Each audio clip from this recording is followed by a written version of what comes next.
안녕하십니까. 성형외과 전문의 이주혁입니다. 자, 오늘은 유륜절개 수술에 대해서 주로 유륜절개 수술에 대한 어떤 부정적인 인식들에 대해서 한번 제가 코멘트를 해보려고 합니다. 주변에서 가슴 수술을 하는 사람을 이제 뭐 일상적으로 보기는 물론 어렵겠지만은 주로 대부분의 환자분들이 온라인의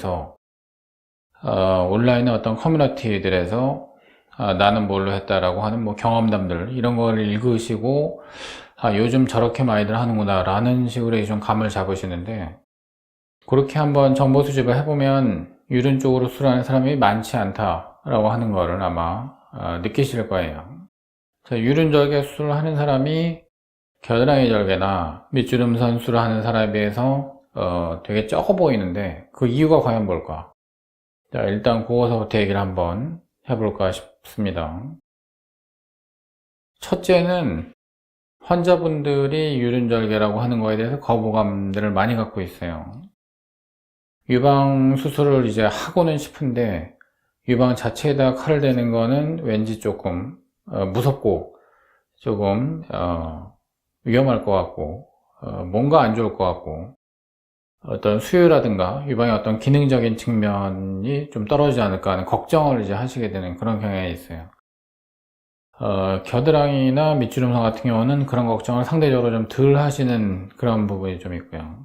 그래서 환자분들이 유륜으로 수술을 하실래요? 하면 글쎄요 뭐 좀 이런 식으로 반응을 보이시는 분들이 굉장히 많이 있어요. 자, 더 중요한 거는 의사들 스스로가 유륜절개 수술에 대해서 자신 없어 하는 의사들이 되게 많아요. 왜냐하면은 대부분의 의사들이 수련 과정 중에 유방 수술을 이제 그러니까 성형외과 전문의들 얘기인데, 수련을 받을 때 대부분 미용적인 의미의 유방 확대 수술은 겨드랑이 쪽 또는 밑주름선 쪽으로 하는 걸 많이 배우게 돼요.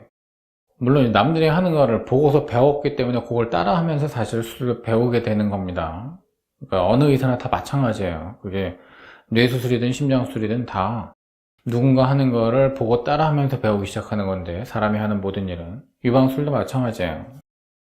근데 유륜절개 쪽으로 하는 의사들이 또 이제 많지 않기 때문에, 왜 의사들이 유륜절개 수술에 대해서 조금 좀 거리감을 두고 거부감을 갖는 의사들이 또 많기 때문에 그것을 배우는 의사들도 많지 않은 겁니다. 자, 이런 유륜절개 수술에 대한 어떤 거부감, 이거는 왜 나타난 것인가, 이제 그 부분을 한번 얘기를 해보려고 하는데, 유륜 수술에 대한 어떤 이제 영어로는 이제 커먼 미스라고 그래가지고 대중적으로 퍼져 있는 어떤 좀 잘못된 상식들이 있어요. 가장 이제 대표적인 것이, 자, 유륜으로 수술하면은 염증이 많이 생긴다.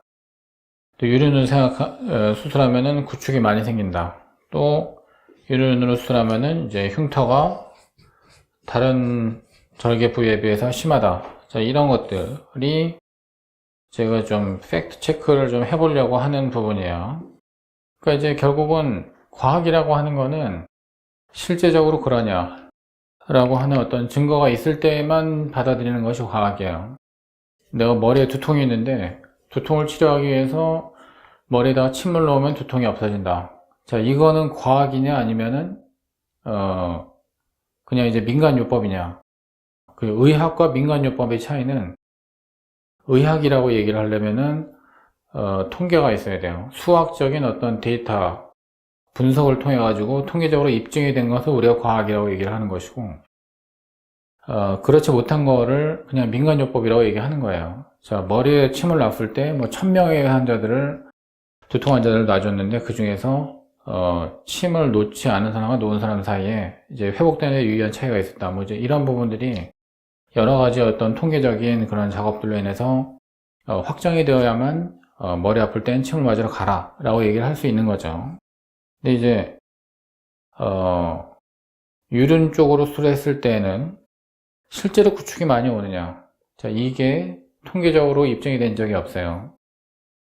물론 성형 수술에 대한 어떤 교과서들, 유방 수술에 대한 텍스트북들에서 유륜술로 했을 때는 어떤 박테리아의 노출 위험이 높아지고 유선 조직 내에 정상적으로 박테리아들이 있기 때문에 걔네들을 통과해서 보형물이 이동하지 않느냐. 그래서 박테리아를 많이 묻어서 염증의 확률이 높아지고 그것이 구축에 연결되지 않겠느냐.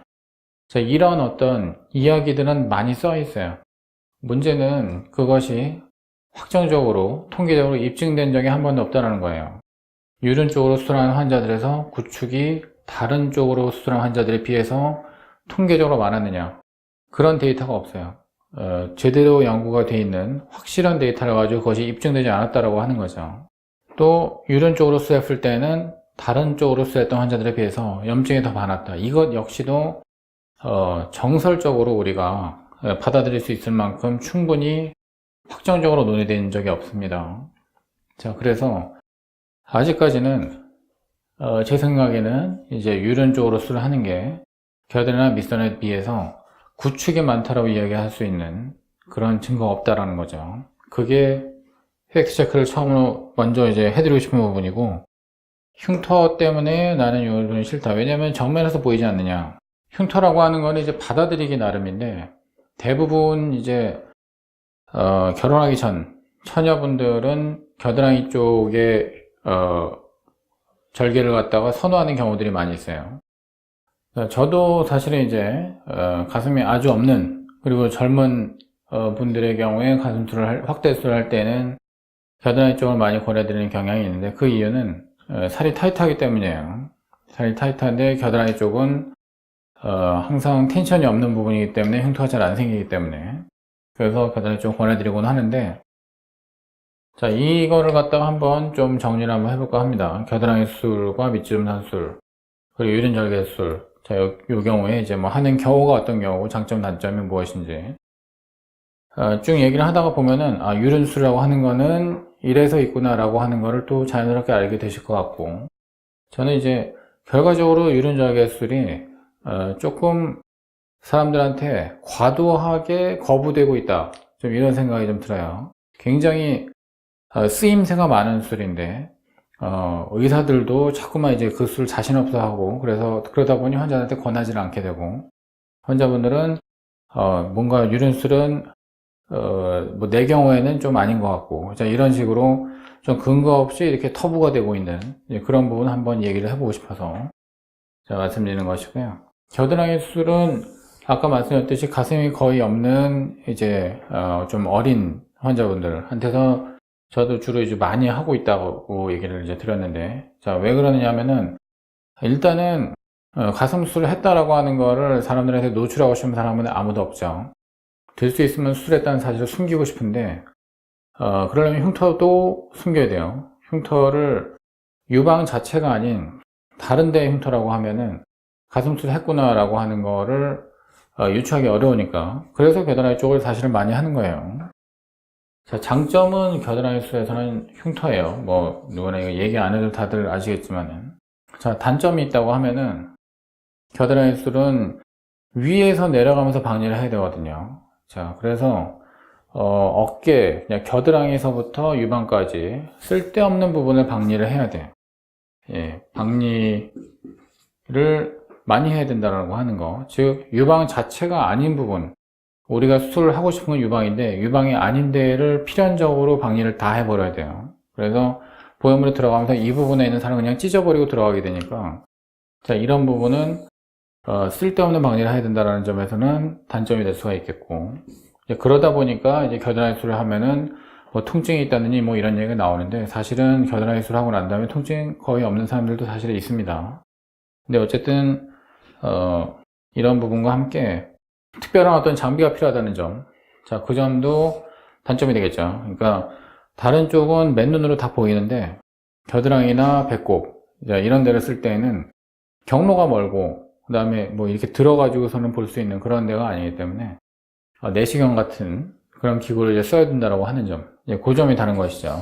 야, 내시경 쓰면 되는 거 아니냐, 지금 내시경이 또 일반화되지 않았느냐, 자, 이렇게 얘기하는데, 자, 문제가 뭐냐면은 내시경으로 1차 유방 확대 수술하는 거는 상당히 쉬워요. 이제 러닝 커브라 그래가지고 수술을 배우는데 걸리는 시간이 의사들로서 그렇게 길지 않은데, 이걸로 했다가 뭔가 삐끗 하는 경우, 예를 들어서 구축이 생겼다거나 또는 보형물의 어떤 이동, 회전, 자, 이런 부분이 생겼다. 또는 사이즈의 교체, 이런 수요가 생겼다. 재수를 해야 되는데, 겨드랑이 쪽으로 내시경으로 그걸 다시 들어가서 재수를 할 때 상당히 고생을 해요. 시간도 오래 걸리고, 의사에게 있어가지고 상당히 좀 시련이 되고, 테크닉적으로 좀 어려워져요. 그래서 이게 자연스럽지 않은 거예요, 사실은. 2차 수술, 또 이제 문제가 있는 가슴에서의 수술, 이런 거 한 데 있어가지고 겨드랑이 수술은 굉장히 불리해요, 사실은. 왜냐면은 손으로 조작할 수가 없기 때문에 그래요. 전부 다 기계로 조작을, 장비를 가지고 조작을 해야 된다라고 하는 거는 손을 직접 쓸 때에 비해서는 정밀도가 훨씬 떨어질 수밖에 없어요. 자, 그런 부분에서 단점이 이제 상당히 결정적으로 있는 단점이에요, 이게. 그래서 겨드랑이 수술을 할 때는 아무런 문제 없는 가슴, 그냥 평범하고, 예를 들어 이제 처진 가슴 같은 경우는 겨드랑이 쪽을 거의 권하게 되지는 않죠. 또는 수축형 가슴 이런 경우에도 겨드랑이 잘 안 권합니다. 만약에 더블 라인 이런 게 생겨버리면 겨드랑이를 어떻게 할 방법이 없어요. 자, 밑주름선 수술을 하는 경우는 어떤 경우냐, 흉터가 정면에서 보일 수 있다라고 하는 점, 이 점이 밑주름선 수술을 기피하는 요인이 되는데, 가슴이 이렇게 생겨 있는 사람들은 정면에서 보일 수가 없어요. 수술 전에 가슴이 이렇게 밑주름선이 이렇게 열려 있는 사람들은 수술하고 난 다음에도 이것이 흉터가 보일 수가 있지만, 원래서부터 이게 닫혀 있었던 사람은 수술하고 난 다음에 얘네들이 자기 유방 때문에 드려진 유방 때문에 흉터가 보일 수가 없겠죠. 그래서 이와 같이 수술 전에 가슴에 밑주름선 수술을 하는 데 적합한 경우, 주로 피부의 탄력이 떨어져 있는 경우에 그와 같이 돼요. 그래서 대부분은 출산 후 여성 또는 이제 나이 든 여성, 이런 경우에 밑주름선 수술을 하는 경우는 많이 있어요. 모델들, 수영복 모델을 하신다거나, 직업상 이 소매가 없는 옷을 많이 입고 이제 사람들 앞에 나서야 되는 이런 분들의 경우는 혹시라도 겨드랑이에 어떤 상처가 이제 남는다라고 하면은 그게 좀 치명적이 될 수 있기 때문에 일부러 밑주름선 자기를 택하시는 분들이 있어요. 자, 밑주름선 수술의 장점은 뭐냐면은 모든 수술 어프로치 중에서 가장 시야가 좋아요. 그래서 수술을 굉장히 정밀하고 이제 빠르게 끝낼 수가 있다. 실수도 거의 없이 수술의 어떤 실패율이 낮다. 그 얘기는 그 수술의 부작용도 적다는 소리예요. 그래서 밑주름선 수술은 미국이나 유럽에서는 가장 일반적으로 쓰이고 있어요. 유방 확대 수술에서 한 70% 가까이를 밑주름선 수술로 하고 있어요. 근데 한국 또 중국 이렇게 좀 아시아 쪽 국가들은 밑주름선보다는 겨드랑이 수술을 좀 더 많이 하고 있죠. 왜냐면은 유럽이나 이제 미국이나 이런 쪽은 조금 장년층들에서 수술을 좀 더 많이 해요. 한국이나 중국, 아시아 쪽은 좀 더 젊은 층에서 즉 20대에서 30대 초중반까지 그 연령대가 가슴술을 더 많이 하기 때문에 그래서 그런 차이가 조금 있다고 보여지고요. 수술 정밀하게 할 수 있다는 점과 그러다 보니까 수술을 빨리 끝낼 수가 있죠. 그리고 수술하고 난 다음에 통증이 적다. 그래서 회복기간이 빠르다. 일상생활 복귀가 빠르다. 자, 이런 점들이 모두 장점이라고 들 수가 있어요. 자, 단점은 당연히 이 반대쪽에 있는 거죠. 자, 흉터가 유방 자체에 생긴다라고 하는 점. 이 점은 어떻게 할 수가 없는 단점이 되겠고, 밑주름선을 갖다가 우리가 사전에 이제 정해놓고 들어가야 된다는 점. 이 점이 하나의 단점이에요. 그러니까 밑주름선의 위치를 갖다가 수술 처음에 시작할 때서부터 여기다 라고 딱 정해놓으면 그거를 수술하다 여기 아닌데 잘못됐어 라고 해서 바꿀 수가 없어요. 이런 거나 이런 거에서는 수술하다가 밑주름선 여기로 원래 세팅하고 들어가는데 하다 보니까 그거보다 조금 달리게 해야 되겠어 이렇게 해서 바꿀 수가 있는데, 이거는 처음에 째고 들어가는 어프로치가 밑주름선 절개이기 때문에 도저히 바꿀래 바꿀 수가 없다. 자, 그래서 수술을 하고 난 다음에 밑주름선이 보형물의 아래쪽 면과 안 맞으면 그러면 흉터가 더더욱 도드라지게 보일 수가 있다는 점. 자, 그런 점이 하나의 또 단점이라 할 수가 있어요. 자, 이제 유륜수술을 하는 경우는 저 같은 경우에 주로 어떤 경우 하느냐면은 2차 수술, 재수술, 자, 그런 경우에 좀 유용하게 쓸 수 있는 그런 수술. 왜냐하면 시야가 좋기 때문에. 그리고 가장 많이 쓰는 거는 처진 가슴이에요. 자, 처진 가슴 수술을 하러 오시는 분들이 처진 가슴 수술이라고 하는 게 유방 확대 수술과 완전히 다른 카테고리의 수술이다라고 하는 거를 인지를 잘 못하고 오시는 경우들이 많이 있어요. 자, 보형물 넣는 어떤 경로라고 하는 게 요 세 가지인 것이지, 유방 확대 수술이고요. 유방을 처진 거를 끌어올리는 리프팅을 할 때에는 이 보형물을 쓸까 안 쓸까는 그 다음 문제예요. 사실은 어떻게 해서 가슴 위쪽으로 올릴 수 있느냐, 이제 그거를 결정하는 게 가장 중요한데, 그거는 유륜 주변 쪽에 살을 이용할 수밖에 없어요. 다른 방법이 없어요. 그래서 항상 요 부분, 이 유륜과 스킨 사이의 그 경계, 요 부분을 잘 이용을 해 가지고서는 유방 갖다가 이쪽 저쪽으로 모양 옮겨가지고 모양을 다시 우리가 이제 그릴 수가 있는 거죠. 그래서 처진 가슴에서 유륜 수술을 가장 많이 하고 있어요. 그러니까 유륜 수술이라고 이렇게 얘기를 한 거는 유륜 쪽으로 보형물을 들여보내는 건데, 일단은 유륜 쪽을 디자인해서 처진 가슴을 우리가 리프팅을 좀 해주고, 그 다음에 보조적으로 필요하면 보형물을 넣어줄 수가 있는데, 당연히 유륜을 다 째놨으니까 그쪽으로 들여보내지 않을 이유가 없죠. 다른 데를 굳이 또 짤 이유가 없는 거죠. 자, 이런 경우, 또는 뭐 수축형 가슴이나 뭐 튜버러스 브레스트라고 우리가 보통 얘기하는 뭐 꽃갈 콧 모양 가슴 뭐 이제 이런 경우에도 유륜수를 굉장히 자유자재로 이제 가슴 모양을 바꾸는데 쓸 수가 있어요. 그래서 일단 문제가 있는 모양의 가슴, 또 뭐 재수술, 처진 가슴, 자, 이렇게 어려운 그런 가슴술에서 유륜수를 두루두루 이제 쓸 수가 있습니다, 사실. 자, 그러면은 아무런 문제가 없는 가슴에서, 아주 정상적인 보통 모양의 가슴에서 유륜수를 쓰는 건 어떻게 생각하느냐? 나쁠 게 하나도 없습니다. 자, 근데 유륜술에서의 문제가 하나 있어요. 특히 우리나라 사람들에서 가장 흔한 것인데, 유륜 사이즈가 여기서 여기까지 요 직경이 3.5 내지 4. 자, 요거 이상은 돼야지 한국 사람들이 지금 가장 많이 쓰고 있는 200cc 후반, 300cc 초반, 뭐 요 정도 cc 보형물을 넣을 수가 있는데, 이거가 안 되는 사람들이 훨씬 많아요. 그러니까 유방 확대를 원한다고 하는 거는 뭐냐, 결국은 원래 갖고 있는 가슴이 작다는 소리인데, 원래 가슴이 작고 또 젊고 아기 낳은 적도, 출산력도 없고, 자, 이렇게 피부도 타이트하고 이런 사람들은 유륜도 당연히 좁을 수밖에 없어요. 그러면 이걸 가지고서는 이런 사이즈의 보형물을 넣을래야 넣을 수가 없는 거죠. 결국 유륜을 못 쓰는 경우, 사실은 그래서 이쪽을 못 쓰고 다른 데를 쓰게 되는 그런 경우들이 사실 많이 있습니다. 자, 그래서 오늘은 유륜절개 수술에 대해서 어떤 갖고 있는 오해와 편견, 자, 이런 부분을 제가 한번 다뤄보고자 했었는데, 사실은 이제 대부분의 환자분들이 막연하게 그냥 나 유륜은 아닌 것 같아, 자, 이렇게 얘기를 하시는 이유가 생소하기 때문이에요.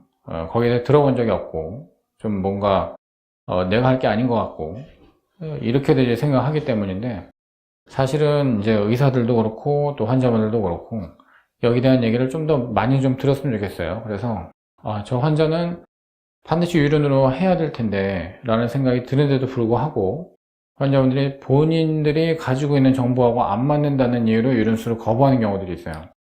그러면은 결국은 그 환자분은 본인이 생각했던 방향대로 수술했다가 다시 이제 재술 2차, 3차, 4차에 끝도 없는 재술 이제 그런 식으로 이제 가게 되는 경우들이 또 생기게 되니까 보면서 굉장히 마음이 아프죠.